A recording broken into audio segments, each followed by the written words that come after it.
Hey guys, Namaste, and welcome back to my virtual yoga studio here on YouTube. As always, I am nothing but grateful and happy that you've joined me here in this space, so thank you. If you're tuning into this video, we are not about to do a full sequence practice together. This is a short tutorial, so we're going to do a little bit of work with inversions, and my hope is that by offering this, it serves as an avenue to make inversions a little more accessible for you. And I know that inversions can be it can be a word that can trigger a response, maybe a little bit of fear or anxiety, just because it is an adventure and it takes some trust. So I hope that this is a way to maybe offer you some support and allow you to trust yourself in this practice. But at the same time, I also know that inversions are not for everyone for a variety of reasons, and I respect that completely. I also respect that this particular way of inverting might not be for you. And so this is, as always, a space where you should do what benefits you. But I do want to offer this just as an avenue to encourage creativity in the practice and to allow you to meet yourself where you are and still experience the fun and benefits of inversions in a little bit of an unconventional way. So that's what we're going for. That's what I want to offer. And what we're working with is a variation of headstand. And I know that headstand is a tricky pose because inversions themselves are tricky. There's a lot happening in the body. There's a lot of work that goes into them. And then headstand itself is kind of a beast all on its own because typically we have the crown of our heads on the ground. So we're putting weight into the cervical spine. We're putting weight into the neck. And that is something that asks us for mindfulness and sometimes caution, because putting weight into the neck, it is not something to be taken lightly. We want to protect our neck in general, and then if you have any injuries or other existing conditions, that's a whole other thing to consider. And so what this variation that we're going to do today does is allows us to get into a headstand with absolutely zero weight on the head. There is no weight in the neck here. So it's a way to try this out, to play with it a little bit, knowing that your neck is completely safe and you're just a little more supported this way. And it's also a way to do it without having to buy a fancy contraption for inversions. Because here, all we're using is chairs. And now that brings me to the props that we're going to need for this. So you want to grab two chairs that are the same height, preferably the same chair. And we don't want any armrests on either side. We want this space open. And you can see here I've stacked some blankets on the seats of my chairs because they're metal, and so I want some extra padding. Feel free to do that with blankets or towels, just depending on the kind of chair that you have. As far as the setup itself, we want the seats of each chair facing. We want them facing one another. And so if you're looking head on at your setup, it's going to look like they're sideways because the seats are facing in. And then we want to place that whole setup in front of a wall. And the reason we want to have the wall, even if you're pretty experienced with inversions and you're pretty good at catching yourself when you come up, is because no matter what's going on, there is still a possibility that we're going to fall out, which is okay. We almost want that because that's part of life. But in this variation, we've got a lot going on with the chairs. We're higher up, so there is a greater possibility that we're going to bang ourselves up a little more if we fall out. So the wall just takes that completely out of the equation and gives us more space to just enjoy it and go deep into it because we know that we're fully supported. So, setting up in front of a wall. One more thing before we actually get into the pose that I want to say is that we want to be pretty warmed up for this. Unless you practice a lot of yoga and you just feel warm all the time, or you practice a lot of inversions and it's the same way, we want to have practiced a little bit when we get into this. So you want to at least be pretty warm in your shoulders, your core, and your legs so that you have that openness, body awareness, and support going forward. So unless you just are an inversion mad person, yoga crazy person, I don't like to say crazy, but you know what I mean. If you are a yoga wild thing and you just practice all the time and you always feel warm, I would say incorporate this into your practice that you've already been doing so that you have some fire and strength to go on. So with that, we'll get into the pose and be aware that getting into this feels weird. We are actually putting our head in between the seats of these two chairs.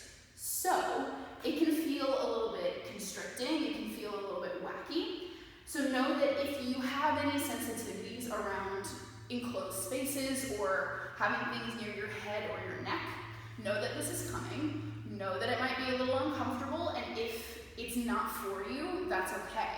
It is just an offering, so if you need to back out of it and take a different approach, that's fine. But if you're coming along, awesome as well, and we're gonna go ahead and get into it. So, you're gonna get some butt shots, and I'm sorry, I'm not trying to be provocative, I'm not trying to sexualize the practice, this is just the way it has to be so you can see what's going on. But I'm gonna move around in some weird ways so you can still see me talking to you. So let's do it. To come into the pose, you're gonna kneel in front of your setup here. And what we're gonna do is start to bend over and place our head right in between the chairs. So you're gonna have the chair seats maybe 4 or 5 inches apart so you can get your head in between them.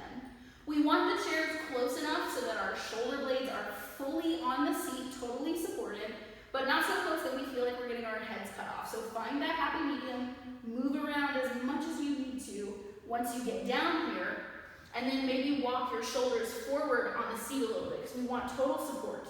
And you feel that already going into it, you're supported. And then we're gonna bend the elbows and reach underneath the seat.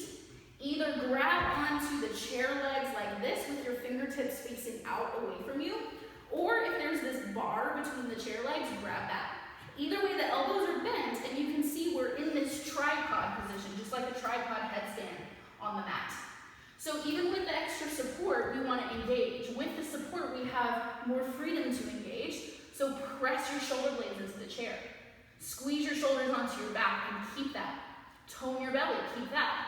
And as you're ready, tuck your toes, lift your hips, and begin to straighten your legs. Kind of like a down dog, we just want to lift the hips, but the legs don't have to be straight. Tiptoe a little closer to the chair, and you feel the tops of your shoulders starting to roll onto the chairs. So typically in a headstand with our head on the ground, we would never kick up into the headstand. But you saw me shake my head just now, I have no weight on my head. So if I had weight on my head, I would not want to do this because it's way too much instability in the neck. But my neck is totally weightless, so we're free to kick up here. So lift one leg, bend into your standing knee, and start to kind of spring load on the ball of your foot. Squeeze your glutes, your belly, your whole low body's fired up. And then you kind of bounce off of that standing leg. Maybe you catch some air right away, that's great. Maybe you don't. Maybe you just bring both feet to the wall to begin. So everybody, even if you caught your balance, go ahead and bring your feet to the wall. Spread your toes, squeeze your legs toward each other. Hug your hips toward your ribs, engage your belly. Your whole lower body's fired up, your shoulders are squeezing onto your back. Then see if at the same time you can release your feet from the wall and you float. Beautiful, you're weightless. You can release your neck, and it's this nice kind of anti-gravity release for the neck and shoulders. Engagement in your belly, spread your toes, reach actively towards space. Here you are. And you're up here, so you can play with it a little. If you know any fun leg variations, go for it. If you want to bend your knees, cross one thigh over the other, single or double wrap for eagle legs, do that. If you want to lower your legs into a wide V here, flex your feet, stretch your inner thighs, do that. Anything else, just keep your belly, shoulders engaged, and play.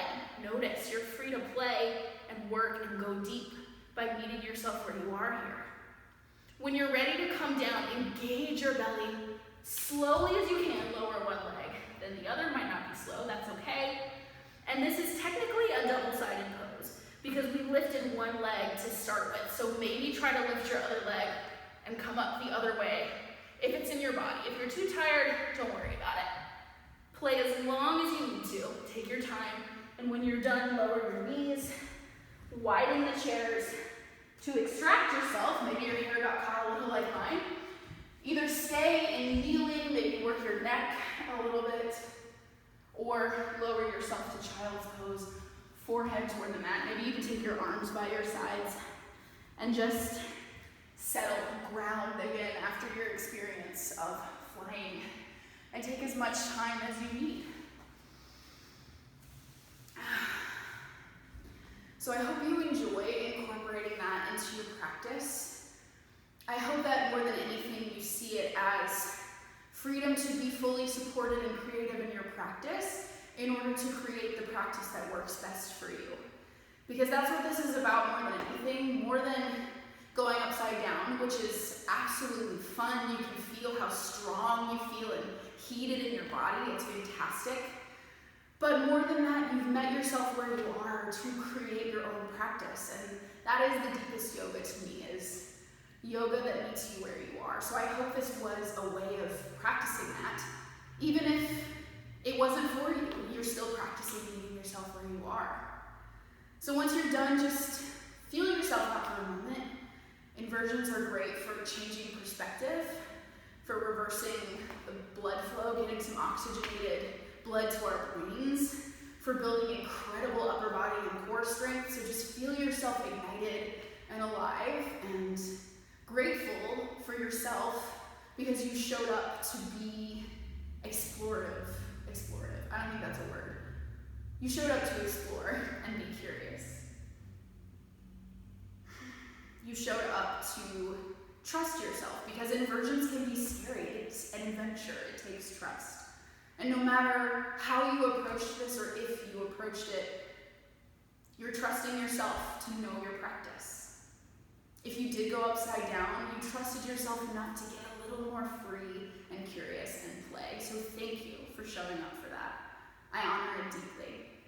Even though we didn't do our full practice, let's just take one moment together to breathe in practice in honor of each other before we move on with the rest of our practice and the rest of our day.